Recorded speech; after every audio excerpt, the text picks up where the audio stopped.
আমাদের টাকা অনেক প্রবলেম মনে করছেন।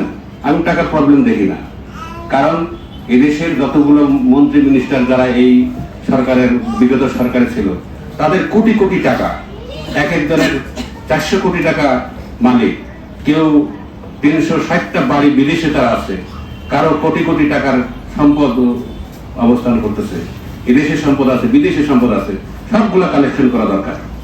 সবগুলা কালেকশন করে এই আহতদের চিকিৎসার ব্যবস্থা করা দরকার। কে বলেছে টাকা নেই? ব্যবস্থা করা দরকার। আমি মনে করি যে এই জিনিসটা করলে আমার মনে হয় যে আহতদের পরিবারের চিকিৎসার জন্য সিভিল সার্জন অফিসের মাধ্যমে তাদের চিকিৎসাগুলো সঠিক হওয়া দরকার।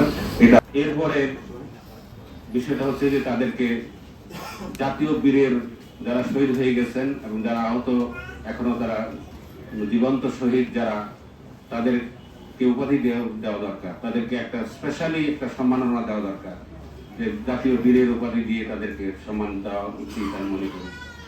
এই কথাগুলো বলে, এবং আমি এই দেশটা নতুন করে স্বাধীন হয়েছে, এই স্বাধীনতার স্বাদ আমরা পাচ্ছি, কিন্তু রক্তের এত এই স্বাধীনতা পাওয়ার জন্য যে এত মূল্য দিতে হবে, এটা আমরা অনেকেই ভাবতে পারছি না। আপনারা হয়তো যাদের সন্তান জীবিত আছে তারা হয়তো প্ল্যান পরিকল্পনা করছেন, স্বপ্ন দেখছেন, কিন্তু যাদের সন্তানটা নেই, কি স্বপ্ন দেখব?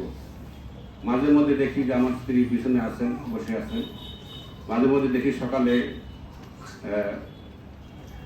কান্না করছেন, চোখের পানি ফেলছে। আমি কি কাঁদছো কেন? কদিন এমনি। আমি তো বুঝতে পারছি কোনো একটা হয়তো ঘটনা নিয়ে একটু কান্না শুরু করে দিয়েছে।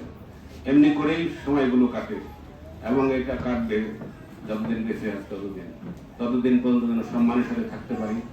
আপনাদের সহযোগিতা পাই, দেশের উন্নয়ন হোক, কল্যাণ হোক। সকলকে ধন্যবাদ দিয়ে আমি আমার কথা শেষ করছি। আসসালামু আলাইকুম।